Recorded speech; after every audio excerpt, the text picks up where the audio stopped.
Your child is melting down over the wrong cup.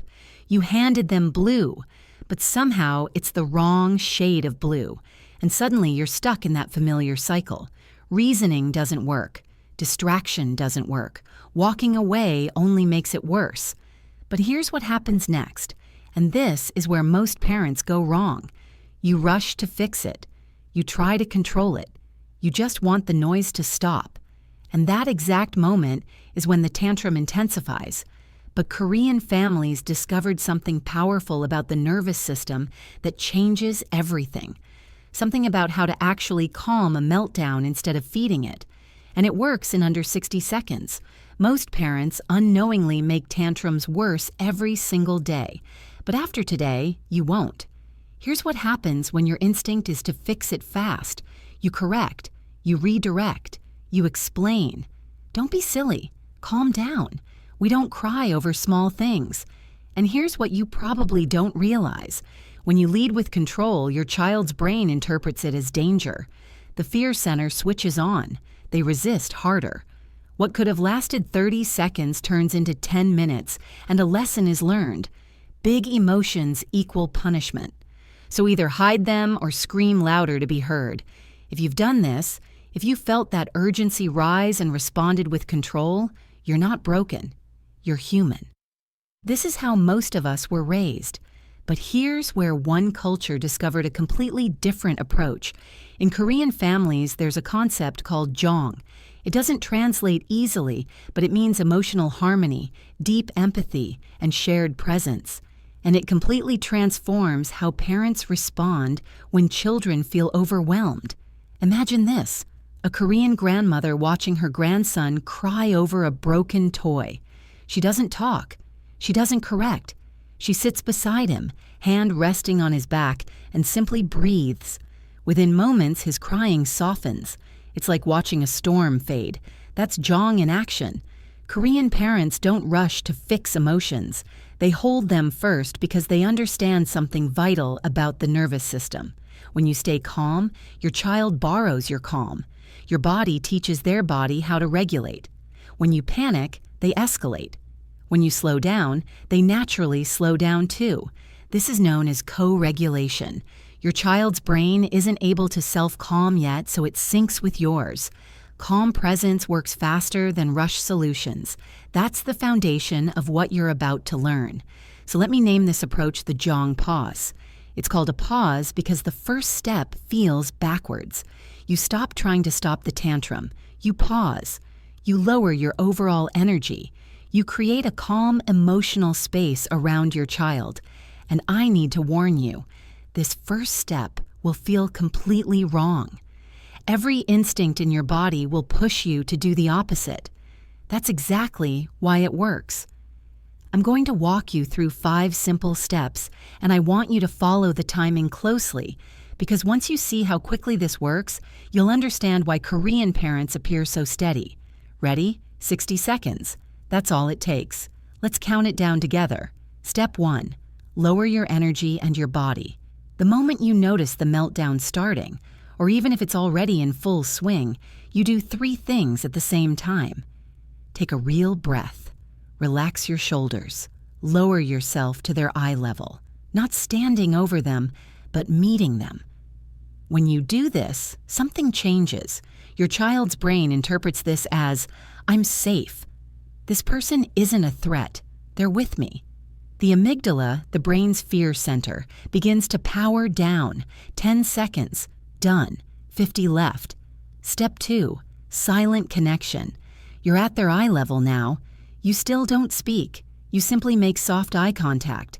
Let them see that you're calm, that you're not angry, that you're present. Your child is watching you. Their nervous system is watching you, and it's literally syncing with what it sees. 3 to 5 seconds of breathing together. No words. 45 to go. Step 3. The gentle touch. Still without using words. You might gently hold their hand or place your palm on their shoulder or back. Some children melt into this right away. Others need a few seconds, and some don't want touch at all. And that's okay. You adjust. The core stays the same. They feel your steady presence. Here's what's happening in the brain. Your calm, consistent touch sends a clear signal. This is manageable. You're safe. I'm staying with you.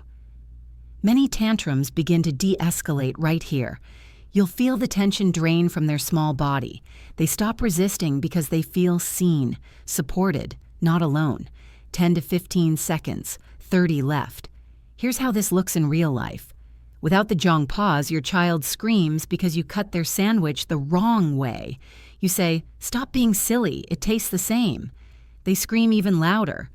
With the Jeong pause, same sandwich situation. You crouch down, take a breath, gently rest your hand on their shoulder. You say nothing, and you watch their shoulders soften, their hands relax. The intensity shifts before the tears even stop. Step 4. Name the feeling. Now, and only now, you speak, but you don't explain or lecture. You simply reflect. You're really upset right now. You wanted the sandwich with the hole, and now it's cut. That's frustrating. Keep it simple. No criticism in your tone. This is where everything changes, because your child feels understood, not corrected. Understood. And when a child feels understood, the need to keep screaming fades. They've been heard. Here's what happens next. Your child is crying over a broken toy. You've completed steps 1 through 3. Now you say, "The toy broke." And you're really sad about that. The crying may actually get stronger for a moment. That's good. That's release. That's their nervous system. Processing, not escalating. 10 to 15 seconds here. 15 left. Step 5. Breathe together. Finally, you invite them forward. Not a demand, an invitation. Let's take a few deep breaths together. When you're ready, we'll figure this out. Notice what this teaches. You're not sending them away to calm down. You're not isolating them. You're staying connected. This builds something essential. When I'm overwhelmed, I'm not alone. I don't have to stay stuck. You're still here. You're still there with them. You're moving through it together. The tantrum has softened. The intensity has shifted from frantic to manageable, from isolated to connected. That's 60 seconds complete. Here's what just happened in that 1 minute. You stopped adding pressure. Your body communicated safety. You validated the emotion instead of battling it. And their nervous system borrowed your calm. But here's what matters most. You didn't just stop a tantrum. You taught their brain a new response. When a child melts down, the emotional brain takes over and shuts down logic. Reasoning can't get through. Explanations don't land, but felt safety, calm presence, and emotional attunement do. Once safety is restored, the thinking brain comes back online. Now they can think. Now they can process. Now they're actually ready to learn. But here's the real payoff. You're reshaping how their brain handles emotions. Over time, sometimes in just days, tantrums become less frequent and less intense. Not because you're controlling behavior, but because their brain is learning. Emotions are survivable. They're not dangerous. I can move through them. And that pattern builds. Now, I know what you're thinking. What if it doesn't work right away? Let me show you what to expect.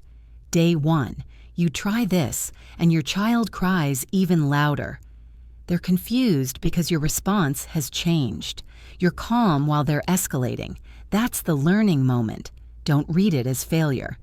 Day 3, the crying sounds different. Less frantic, more like release. They're starting to trust the pattern. Day 5, your child has a meltdown but recovers in half the time. And when they're calm, they come to you for a hug instead of pushing you away. This isn't magic. It's pattern training. And patterns require consistency, not perfection. You're retraining a nervous system that's been wired for reactivity, often because it's been met with reactivity before. That kind of rewiring takes repetition. But most parents notice real shifts within 3 to 5 days of gentle, consistent practice, not flawless execution, real visible changes in how their child responds. Let me show you what this looks like 6 months in. Your child comes home from school, drops their backpack, and suddenly bursts into tears. You don't even know why yet. The old version of you might have said, "What happened? Why are you crying? Use your words." But now, you simply crouch down. You breathe. You place your hand on their shoulder and wait. Here's what happens next. Within seconds, they climb into your lap, and the whole story spills out. The friend who said something hurtful, the game they weren't invited to, they tell you because they know you can handle their big emotions, because you've proven it again and again in those 60-second moments. That's not just tantrum management. That's trust. That's emotional safety. That's the foundation of who they're becoming. Your child's tantrums don't just get shorter. They happen less often because they learn something many children never do. Their biggest feelings don't push their parent away. Emotion doesn't mean abandonment. They can fall apart and still be loved. You'll notice it in small ways first. They come to you faster when they're upset. They cry instead of rage. They allow you to help. That's not compliance. That's trust. Tantrums that once lasted 15 minutes end in 3. Reactions that used to escalate now settle. Their body learns a new pattern. And you gain something too. You become steady ground instead of part of the storm. You model how emotions actually work. You become the calm your child needs, and they grow into the emotionally secure person you hope for. So here's your challenge. The next time your child melts down, and it will probably be today, I want you to try something different. Don't fix it. Don't stop it. Don't control it. Just pause. Lower your energy and your body. Meet their eyes without speaking. Gently touch their shoulder. Name what they're feeling and breathe together. Set a timer if you want. Watch how quickly things shift. Remember the blue cup from the beginning, the one that was the wrong shade of blue. Here's the truth. With the Jeong pause, it's still the wrong cup. The sandwich is still cut the wrong way. The toy is still broken. But your child learns something far more important than getting their way. They learn that their biggest feelings don't push you away, that they're safe even when they're not okay, that you are steady ground beneath their feet, and that changes everything. Your child won't remember every tantrum, but they will remember how you made them feel at their hardest moments. So choose. Choose to be the calm they need, starting in the next 60 seconds. Then come back. Tell me what changed. Share your experience. Because this method doesn't work perfectly, but it works genuinely, consistently, and in a way that transforms both of you. You've got this.